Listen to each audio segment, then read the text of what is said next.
இந்த பதிவில் முக்கியமான ஒரு விஷயம் இருக்கு. அதை கண்களை மூடி கேட்கணும்.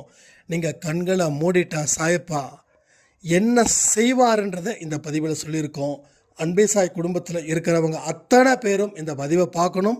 எல்லாரும் லைக் பண்ணணும், ஷேர் பண்ணணும். அதே போல் நாளைக்கு 6 மணிக்கு, மாலை 6 மணிக்கு இன்னொரு முக்கியமான ஒரு பூஜை இருக்குது. அதை எல்லாரும் கலந்துக்கணும். ஒரு படியாக நம்ம ஏறுறோம். டாப் படிக்கட்டில் நம்ம கர்மாவை பறக்க விடுறோம். புரியுதுங்களா? அடுத்தது மாரியம்மன் அன்பே சாய் குடும்பத்தில் இருக்கிறவங்களுக்கு என்ன சொன்னாங்க, என்ன மாதிரி வாழ்க்கை நடக்க போகுது அப்படின்றதும் இந்த பதிவில் இருக்குது. இதை சாதாரண பதிவாக நினச்சிக்கிட்டா அது நான் ஒன்றும் பண்ண முடியாது.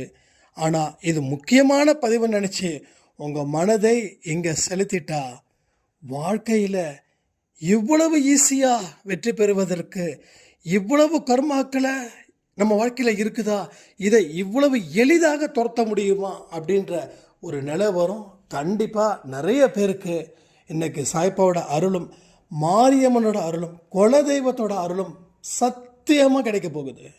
இது பெரிய அற்புதத்தை நிகழ்த்த போகுது இந்த பதிவு. ஓம் சாயிரா சாயிரா, ஓம் சாயிரா சாயிரா, ஓம் சாயிரா சாயிரா, அன்பே சாயிரா, பேரன்பே சாயிரா, அகிலம் தளிக்க ஆத்மா விழிக்க அனுதினம் சாயிரா, எங்கள் அன்பே சாயிரா.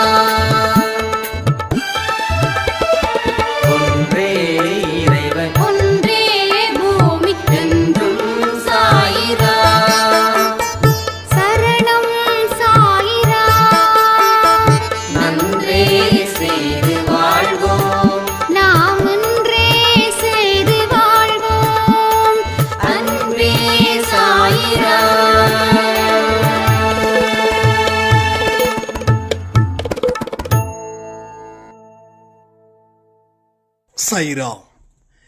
என் உயிரின் உயிரானவர்களே, நடந்துக்கிட்டு இருக்கிற ஒரு விஷயமும் சாயப்பாவோட சம்மதத்தின் பேரிலே தான் நடக்குதுன்றத நான் என் வாழ்க்கையில் தெரிஞ்சுக்கிட்டேன். இனி எவ்வளவு பெரிய துன்பம் வந்தாலும் நான் நிச்சயமாக கண்ணீர் சிந்தவே மாட்டேன். அவருடைய கட்டுப்பாட்டுக்குள்ள நான் இருக்கும்போது எனக்கு என்ன பிரச்சனைகள் வந்துட போகுது? என்னுடைய கடவுள் என்னுடைய பிரச்சனைகளையும் தீர்ப்பாரு. அவர் ஒரு பிரச்சனையை ஏற்படுத்துறாருன்னா அதற்கு பின்னாடி இருக்கக்கூடிய அற்புதமான வாழ்க்கை என்ன அப்படின்றதையும் நான் உங்கள் பதிவின் மூலமாக தெரிஞ்சுக்கிட்டு அந்த பிரச்சனைக்கு பின்னாடி இருக்கக்கூடிய சந்தோஷமான தருணத்தை இப்போ நான் அனுபவிச்சிட்ருக்கேன். அதற்காக அன்பே சாய் குடும்பத்தில் இருக்கிற அத்தனை பேருக்கும் சாயப்பாவுக்கும் நன்றி நன்றி நன்றி அப்படின்னு சொல்லி ஒரு ஆடியோ பதிவு அனுப்பியிருந்தாங்க. இதெல்லாம் கேட்கும்போது உண்மையிலே ரொம்ப சந்தோஷமாக இருக்குதுங்க. ரொம்ப சந்தோஷமாக இருக்குது. ஏன்னா நாம் எப்படிப்பட்ட வெற்றியை அடையணும்னு நினைக்கிறோமோ அந்த வெற்றி அவருடைய விருப்பமாக்கப்பட்டது. இங்கே நிறைய பேருக்கு நிறைய ஆசைகள். ஆசையே துன்பத்திற்கு காரணம், அது வேற பாட்டு. ஆனால் வாழ்க்கையில் வாழணுன்ற ஆசை யார் கொடுத்ததுன்னு நீங்கள் நினைக்கிறீங்க? நிச்சயமாக சொல்கிறேன், சாயப்பா தான் கொடுத்தது. அதே போல் இன்னொரு சாரமுடைய ஒரு பதிவும் ரொம்ப மெய்சிலிருக்க வைத்தது. வாழ்க்கை முடிஞ்சிடுச்சு, இதுக்கு மேலே என்ன பெருசாக சாதிக்க போகிறோம், அவ்வளோதான் போதும், இதில் 10% சந்தோஷம், அதுதான் எனக்கு இந்த ஜென்மத்துக்கு தேவை போல, அந்த தேவையை நான் அனுபவிச்சிட்டேன், இனி தேவை கிடையாது. ஸோ என் லைஃப் பரவாயில்ல, முடியட்டும் அப்படின்னு நான் நினச்சேன். ஆனால் இப்போ இன்னும் சூப்பராக வாழணும் எனக்கு தோணுது.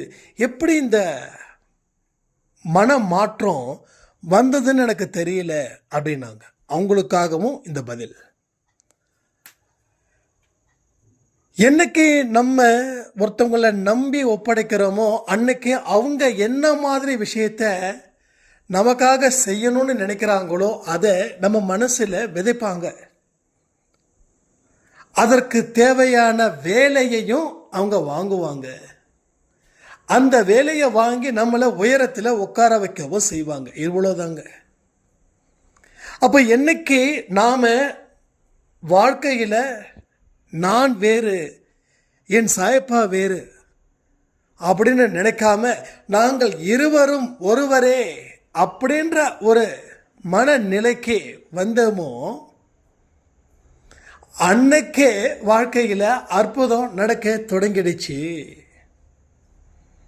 அவர் என்ன சும்மாவா சொன்னார்? என்னோட மசூதிக்கு வந்தவன் வெறும் கையில் திரும்பி போக மாட்டான், நான் எல்லாத்தையும் கொடுப்பேன் அப்படின்னு. அவர் ஒரு வார்த்தை சொன்னானா லட்ச வார்த்தைகளுக்கு சமம். லட்ச வார்த்தைகள் சொன்னால் வானத்துக்கும் பூமிக்கும் இருக்கக்கூடிய தூரத்தை விட பெரிய தூரம் அவரோட வார்த்தைகள். வார்த்தைகளுக்கு அவ்வளவு சக்தி இருக்குது. நான் கூட நினைப்பேன், வார்த்தைக்கு என்ன பெரிய சக்தி இருக்குது? இல்லை, வார்த்தைக்கு சக்தி இருக்கு. அவர் சொல்லக்கூடிய வார்த்தைகள் அத்தனையும் உயிரான வார்த்தைகள். சும்மா போலியான வார்த்தைகளோ இல்லை பொம்மைகளோ கிடையாது. எல்லாமே வார்த்தைக்கு உயிர் இருக்குது. அந்த உயிருக்கு சக்தி இருக்குது. அந்த சக்தியே உன்னை வழிநடத்தது நல்ல வழியில். அப்போ எவ்வளவு பெரிய துன்பம் வந்துட்டு போட்டுமே, என்னப்போ ஏதோ பிடிச்சிருக்குது அது நம்மக்கிட்ட வர. துன்பம் ஆசைப்படுது நம்ம கூட இருக்கணும் அப்படின்னு. அது ஆசையை நிறைவேற்றிட்டு போயிடலாமே. அப்போ துன்பம் வந்துட்டு போனால் தானே இன்பம் வரும். துன்பம் வரக்கூடாது அப்படின்னா இன்பமும் வராது. இப்போ துன்பம் வரட்டும் ஆசையாக நம்ம கூட எத்தனை நாள் தங்குதோ தங்கட்டும். 10 நாள் தங்குதா, 11ஆவது நாள் போதுன்னு சொல்லுதா? நீங்கள் சொல்லுங்கள், இன்னும் 10 நாள் தங்கிட்டு போ, என்ன இப்போன்னு சொல்லி அந்த துன்பத்துக்கே நீங்கள் கட்டளை போடுங்க, ஆர்டர் கொடுங்க. துன்பம் நினைக்கும், இவங்கிட்ட போய் நம்ம வசமாக மாட்டிக்கிட்டோமே, இவன் நமக்கே யமனா மாறுறானே, யமனுக்கே யமனானவனாவன். அந்த மாதிரி மனநிலையை உருவாக்குங்க.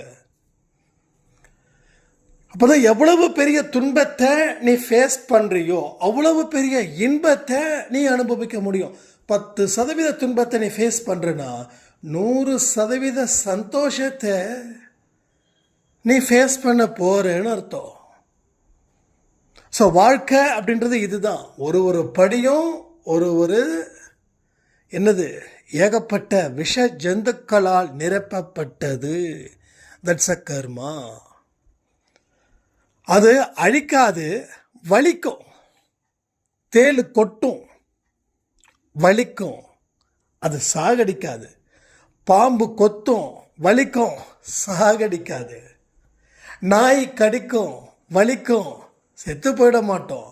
இந்த வலியெல்லாம் தாங்கிட்டு வந்தேன்னா எந்த விஷமும் உன்னை ஒன்றும் செய்யாது. ஏன்னா உன்னோட உடம்பு அந்த விஷத்தை எல்லாம் பழக்கப்படுத்திக்கிச்சு. நிறைய பேர் பார்த்தீங்கன்னா எத்தனை பெரிய துன்பத்தை ஃபேஸ் பண்ணுறாங்களோ அவங்களுடைய மனது இரும்பு மாதிரி போயிடும். துன்பத்தை ஃபேஸ் பண்ணாமல் இருப்பாங்க பாருங்கள், ஃபேஸ் பண்ணுறதுக்கு தைரியம் இல்லாமல் இருப்பாங்க பாருங்கள். அவங்க அந்த மாதிரி துன்பத்தை அனுபவிச்சே இருக்க மாட்டாங்க. அதனால் அவங்களால ஃபேஸ் பண்ண முடியல. சின்ன விஷயத்துக்கு கூட ஏமாத்திடுவாங்களோ, நாம் உஷாராக இருக்கணும் அப்படின்னு. அதுக்காக அலட்சியப்படுத்தணும்னு சொல்லலை, தொட்டதுக்கெல்லாம் பயப்படுவாங்க, எல்லாரையும் சந்தேகப்படுவாங்க. அதாவது எல்லாரையும் நம்புறதும் ஆபத்து, அட் சேம் டைம் எல்லாரையும் சந்தேகப்படுறதையும் ஆபத்து. ஒரு மனுஷனை 100% நம்புறேன்னா அவன் 80% நல்ல விஷயங்கள் இருக்கும், 20% கெட்ட விஷயமும் இருக்கும். அப்போ 100% நல்லது எவனாலையும் கொடுக்க முடியாது. ஆண்டவரை தவிர, கடவுளை தவிர, சாயப்பாவை தவிர வேற ஒருவனாலையும் கொடுக்க முடியாது. அப்போ அந்த 20% அவன் காட்டுனானா நம்ம பயந்து போயிடும்.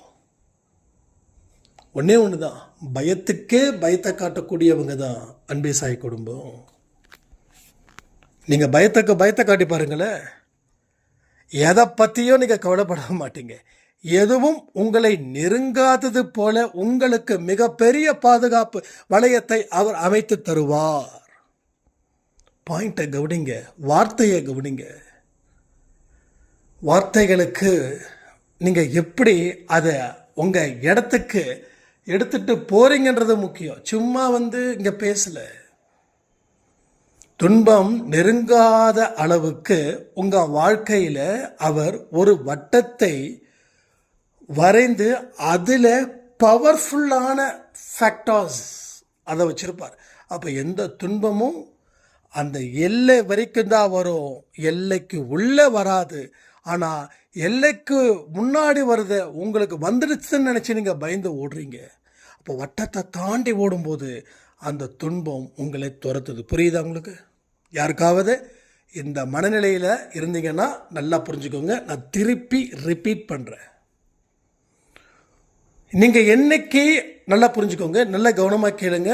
இதில் என்ன புரிஞ்சுக்கிட்டீங்களோ அதை கமெண்ட் பண்ணுங்கள். மற்றவங்களுக்கும் நீங்கள் சொல்லியும் அவங்களுக்கு புரியணுன்றதுக்காக தான் அதை சொல்கிறேன். ஒரு சாயப்பா உங்களை சுற்றி ஒரு வட்டத்தை போட்டிருக்காரு. எப்போ போட்டார் தெரியுமா? என்னைக்கு போட்டார் தெரியுமா? எந்த நேரத்தில் போட்டார் தெரியுமா? என்னைக்கு உங்கள் மனசில் ஒரு பெரிய நம்பிக்கை வந்ததோ அன்னைக்கு அவர் போட்டார். நீங்கள் வணங்கின உடனே போடலை.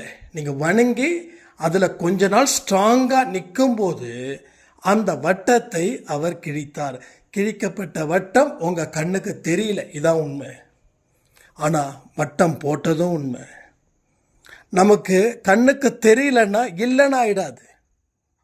சரிங்களா? கண்ணுக்கு தெரியலன்னா இல்லைன்னா ஆயிடாது. அப்போ கண்ணுக்கு தெரியறது தான் உண்மை அப்படின்னு நினைக்காதீங்க. கண்ணுக்கு தெரியாத பல விஷயங்களும் இங்கே இருக்குது. கண்ணுக்கு தெரிஞ்சது ஒன்றுன்னா கண்ணுக்கு தெரியாதது கோடி.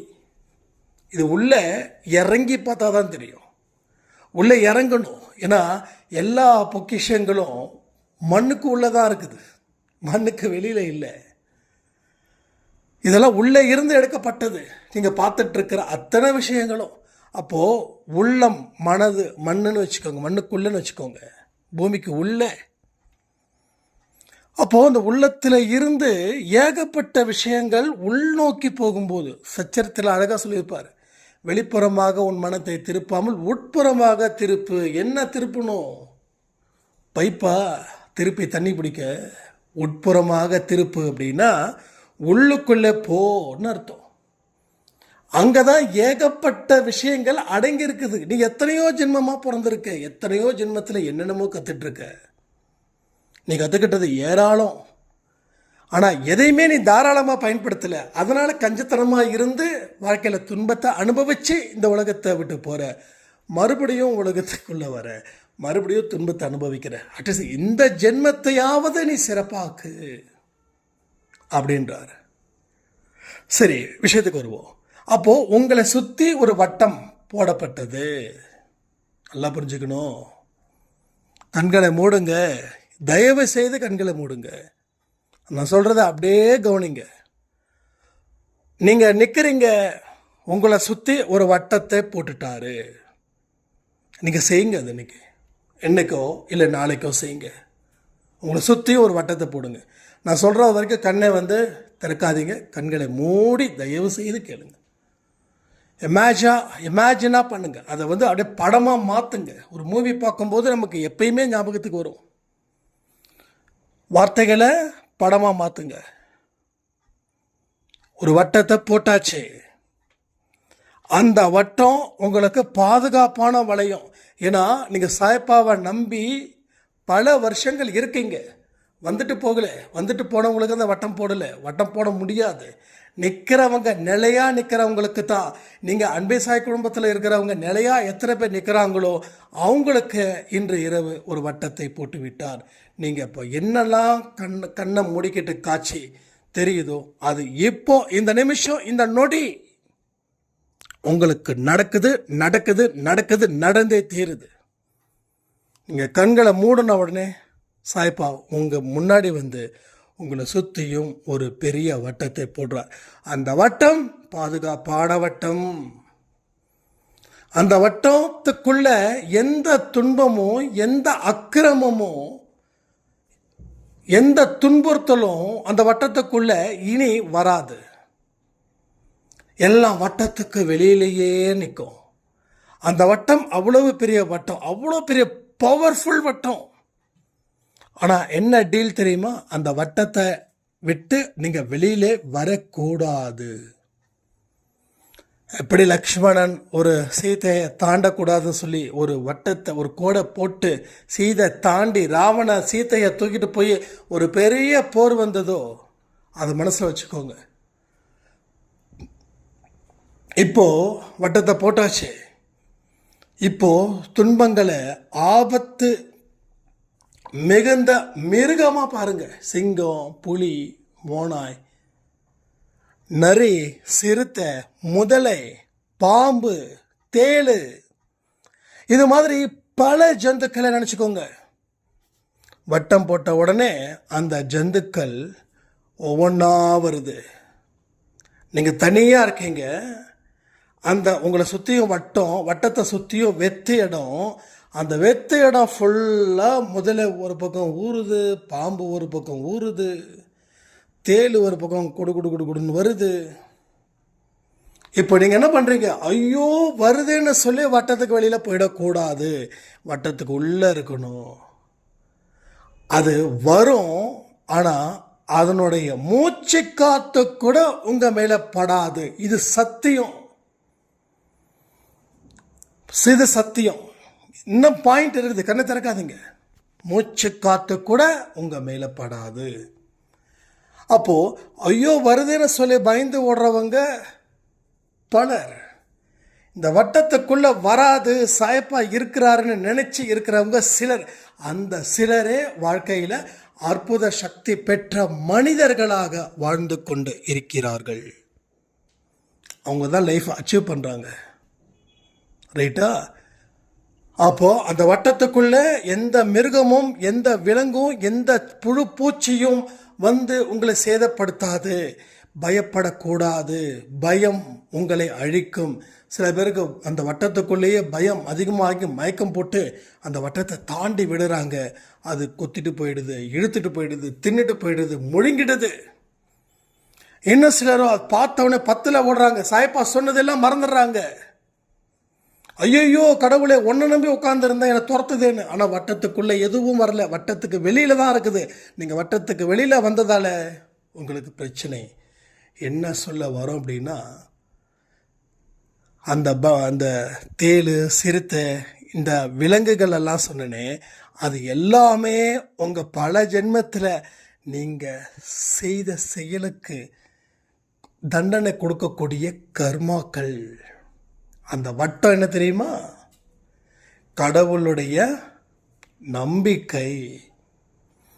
அந்த நம்பிக்கையோட நீங்கள் இருங்க, எதுவும் ஒன்றும் செய்யாது.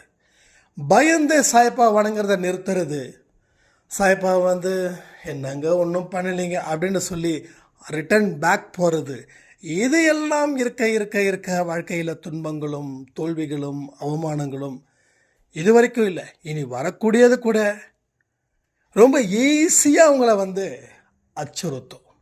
புரியுதா? இப்போ கண்ணை திறந்துக்கலாம். நாளைக்கு என்ன பண்ணுறீங்கன்னா, ஒரு வட்டத்தை போட்டுக்கோங்க.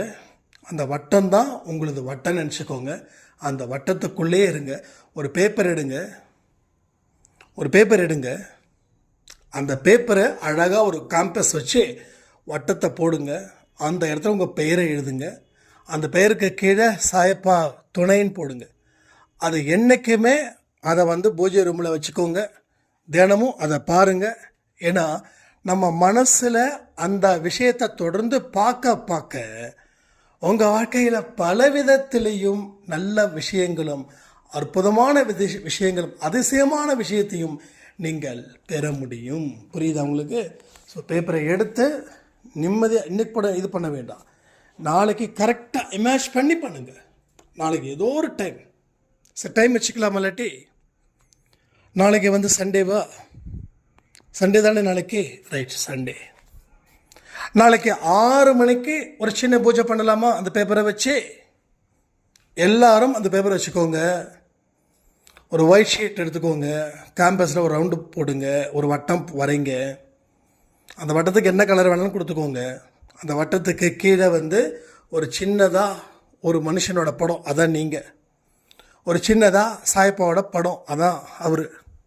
அந்த இடத்துல கீழே சாயப்பா துணை. இதை வரைஞ்சி உங்கள் பூஜை ரூமில் ஒட்டி வைங்க. இல்லைன்னா உங்கள் கண்ணில் படுற மாதிரி எங்கேயாவது வைங்க. அது தினமும் வணங்குங்க. வட்டத்துக்கு பின்னாடி இருக்கிறதெல்லாம் உங்களுக்கு எந்தெந்த படம் வருதோ, பாம்பு இல்லை ஏதாவது ஒன்று வரீங்க. இல்லை உங்களுக்கு அது அபசகுணமாக இருக்குதுன்னா ஜஸ்ட்டு வந்து அதை விட்டுருங்க. அதை எதையுமே மென்ஷன் பண்ண வேண்டாம். மனசில் மட்டும் நினச்சிக்கோங்க, வட்டத்துக்கு வெளியில் பிரச்சனைகள் இருக்குதுன்னு அர்த்தம். அப்போ அந்த நம்பிக்கையின் அடிப்படையில் நீங்கள் வணங்குங்க. உங்கள் வாழ்க்கையில் பிரச்சனைகள் தீரும். உங்கள் மனசில் ஒரு நம்பிக்கையை ஏற்படுத்துவது தான் முதல் வேலையாக இருக்குது. அப்போ தான் உங்களால் சிறப்பாக அடுத்த அடியை எடுத்து வைக்க முடியும். இல்லை என்றால் உங்கள் வாழ்க்கையில் பல இடத்துலையும் சோகங்களும் கஷ்டங்களும் தொடர்ந்து வந்துக்கிட்டே இருக்கும். அதை யாராலையும் எப்பொழுதும் மாற்றவே முடியாது. இதை வந்து தொடர்ந்து செய்யணும். இது வந்து இத்தனை நாளுக்கு கணக்கெல்லாம் கிடையாது. ஒவ்வொரு வாரமும் ஏதாவது ஒரு விஷயங்கள். ஏன்னா இப்படி தான் பண்ணணும்னு சொல்லி நான் ஒரு ஹிண்ட்டு எழுதலை. இல்லாட்டி நான் எடுத்தவொடனே சொல்லியிருப்பேன். ஏன் 17வது நிமிஷத்தில் சொல்கிறேன்னா, ஃபஸ்ட்டு நிமிஷத்தில் கடவுள் இதை சொல்லலை. ஒவ்வொன்றா வந்து வந்து வந்து வந்து வந்து வந்து வந்து அதுக்கப்புறமா ஒரு இடத்த ஒரு ஹைப்பை கொடுக்குறாரு. அது மேலே ஏற்றுறாரு. அதை அவங்கள செய்ய வைக்கிறாரு. செய்ய வைக்கிறவங்களுக்கு வாழ்க்கையில் சந்தோஷமும் மகிழ்ச்சியும் நம்பிக்கையும் இஷ்டத்துக்கு வரும். இஷ்டத்துக்கு எது வரணும்னு நினைக்கிறீங்களோ அவங்க இந்த பயிற்சியை செய்யுங்க. நாளைக்கு ஷார்ப்பாக 6 o'clock 6 மணிக்கு ஒரு சிறப்பு பூஜை. சாய்ப்பா, நீ சொன்னதை நான் செஞ்சிட்டேன். நீ இருக்கிற வரைக்கும் எந்த துன்பத்துக்கும் நான் பயப்பட மாட்டேன். உன்னுடைய வட்டத்துக்குள்ளேயே நான் இருக்கிறேன். வட்டத்தை தாண்டி நான் போக மாட்டேன். போனால் கர்மாக்கள் என்னை பலியாக என்னை வந்து சாப்பிட்டுடும். என்னை வந்து ஒரு வழியாக ஆக்கிடும். அதனால் என் தெய்வமே எனக்கு நீயே துணையப்பா அப்படின்னு மனப்பூர்வமாக கேளுங்க. மனப்பூர்வமாக கேளுங்க. அன்போட ஆசையோட நெருங்குங்க அவர்கிட்ட. அன்பு, ஆசை, நம்பிக்கை, பொறுமை, எப்பா என்ன ஒன்றா மாதிரியான விஷயங்கள். நான் ஆக்சுவலி இந்த மாரியம்மனுக்கு நம்ம வீட்டு பக்கத்தில் ஒரு மாரியம்மன் சாமி இருக்குது. நான் அடிக்க சொல்லியிருக்கேன்னு நினைக்கிறேன் உங்ககிட்ட. நம்ம விஷ்ணு சார் நமக்கு அம்மா போடும்போது அங்கே இது பண்ணணும், அபிஷேகம் பண்ணணும் அப்படின்னு நம்ம வீட்டில் சொன்னதால் நம்ம போய் கேட்டோம். அப்போ வந்து மாரியம்மன்ட்ட வேண்டுறோம், மாரியம்மா இனிமேல் உனக்கு மாதம் நான் புடவை எடுத்து கொடுக்குறேன் அப்படின்னு ஒரு வேண்டுதலை வச்சோம். ஞாபகம் இருக்கா உங்களுக்கு? எத்தனை பேருக்கு ஞாபகம் இருக்குதுன்னு கமெண்ட் பண்ணுங்கள்.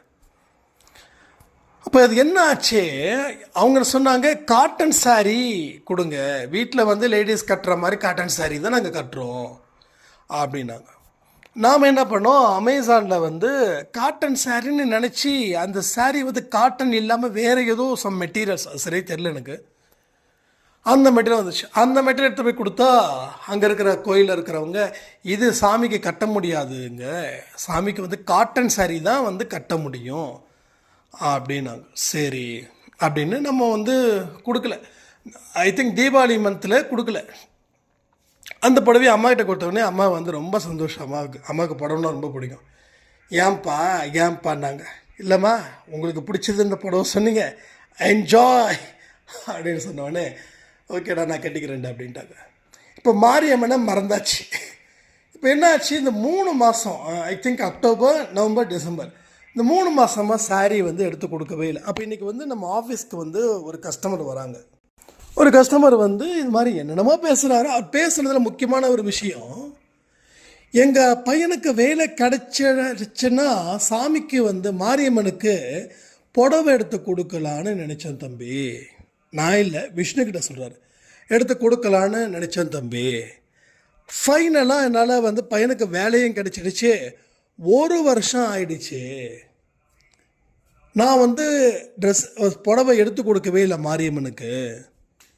திடீர்னு பார்த்தா நேற்று நைட்டு என் பொண்ணு வந்து ஒரு 12-1 மணி இருக்கும். அப்போ வந்து திடீர்னு வந்து எழுந்திரிச்சு உடம்பெல்லாம் வேர்த்து போய் கிடக்குது. ஒரு புடவை வாங்கி தரேன்னு சொன்னீங்க, 1 வருஷம் ஆச்சு, இப்போ வரைக்கும் வாங்கி தரலையே அப்படின்னு சொல்லி அப்படியே பயங்கர ஆக்ரோஷமாக எழுந்திரிச்சு உட்காந்து எங்களுக்கு ஒன்றுமே பண்ண முடியல தம்பி. அவ்வளோ இதாகிடுச்சு. நீங்கள் எந்த சாமி கிட்ட எப்படி வேணாலும் சொல்லலாம், ஆனால் மாரியம்மன் கிட்ட மட்டும் நீங்கள் என்ன சொன்னீங்களோ அதை செய்யணும் தம்பின்னா ஒன்று. இவருக்கு விஷ்ணுக்கு உடம்புலாம் வேர்த்திருச்சு. ஆஹா, நம்ம 3 மாதமாக புடவை எடுத்து கொடுக்கலையே, மாரியம்மனுக்கு சுத்தமாக மறந்துட்டுமே இருக்கிற பிஸியில் அப்படின்னு சொல்லி. அப்போது எந்த மாதிரி விஷயங்கள் எப்படியெல்லாம் வருதுன்றதை யோசிச்சு பாருங்கள். கடவுள்கிட்ட நீங்கள் ஒரு விஷயத்த சொன்னால் அதை செய்யணும். அப்போது நம்ம கடவுள் எல்லா தெய்வங்களும் நம்ம கூட எவ்வளவு உரிமையோடு இருக்கிறாங்கிறத பாருங்கள். அதுக்கப்புறம் விஷ்ணுசா கிட்ட வந்து, இப்போ தெய்வமே நீ தயவு செய்து இந்த மாரியாத்தா கிட்ட மட்டும் எந்த இடத்துலையும் பெண்டிங் மட்டும் வைக்காத. மாரியாத்தா சாதாரண ஆள் கிடையாது, எரிச்சிடும். அதனால் வந்து ஒரு 3 புடவை அக்டோபர், நவம்பர், டிசம்பருக்கு 3 புடவையும் தயவுசெய்து எடுத்துருவான்னு சொல்லி எடுத்துகிட்டு வந்துட்டார். எடுத்து போய் கொடுத்துட்டாரு. கொடுத்துட்டோடனே அவர் என்ன கேட்டிருக்காரு, சந்தோஷ் வரலைங்களா தம்பி? இல்லைங்க, அவர் நாளைக்கு வராருங்கன்னு. சரிங்கன்னு எடுத்து போய் கொடுத்துருவோம். அவங்க ஒரு டேட் சொல்லுவாங்க, இந்த டைமில் தான் நாங்கள் மாரியம்மனுக்கு போட போகிறோம் அப்படின்னு. அப்போ வந்து அவரே சொல்கிறாரா, தம்பி நாளைக்கு புடவை போட்டுடலாம்ப்பா அப்படின்னாரு. என்னங்க நாளைக்கே வா? ஏன்னா அவ்வளோ சீக்கிரம் இந்த மாரியம்மன் ரொம்ப பிஸி. நாளைக்கே வா? ஆமாம் தம்பி நாளைக்கே போட்டுடலாம் அப்படின்னார். அடுத்த புடவை வந்து அடுத்த மாதம் பொங்கல். ஸோ பொங்கல் சிறப்பான நாள் இல்லை. அப்போது எங்கள் பொங்கலுக்கு? ஆமாம் தம்பி பொங்கலுக்கு தான் அப்படின்னு. ஸோ அப்போ தான் நான் விஷ்ணு வசராம சொன்னேன், ஒரே மிராக்கலாக இங்கே நடந்துக்கிட்டு இருக்குது. நாளைக்கே புடவை போடுறாங்களா, நம்ம 2 பேர் நாளைக்கு சாமியை போய் பார்த்துடலாம். அடுத்த புடவை வந்து தை மாதம் 1ஆம் தேதி, தை 1 மார்கழி பொங்கல் அன்னைக்கு போகிறதா சொன்னாங்க. அதுவே எனக்கு ரொம்ப சர்ப்ரைஸாக இருக்குது அப்படின்னு. அதுக்கு அடுத்தது மாசி 1. இப்போ என்னென்னா இது எல்லாமே மாரியம்மன் நம்ம மேலே இருக்கக்கூடிய தண்டனையை குறைச்சிருச்சுன்னு அர்த்தமாகுதுன்னு. இல்லை எதுக்கு சொல்கிறேன் அப்படின்னா, அன்பே சாய் குடும்பத்தில் உள்ளே வந்துட்டால் போதும், எல்லா தெய்வங்களும் உரிமை எடுத்து நம்மளை கொண்டாடுறாங்கன்னா யோசிச்சு பாருங்க, நம்ம எந்த அளவில் கடவுள் நம்ம மேலே விருப்பத்தோடு இருக்கிறாங்கன்னு புரிஞ்சுக்கோங்க. வட்டம் முக்கியம். திரும்ப சொல்கிறேன், வட்டம் முக்கியம். நாளைக்கு மாலை 6 மணி முக்கியம். ஸோ எல்லாமே தான் ஒரு படிக்கட்டாக ஏறினா தான் கடைசி படிக்கட்டில் கொடியை காட்ட முடியுன்றதை மறக்காதீங்கன்னு சொல்லி இந்த பதிவை நான் முடிக்கிறேன். ஜெய் சாய்ராம்.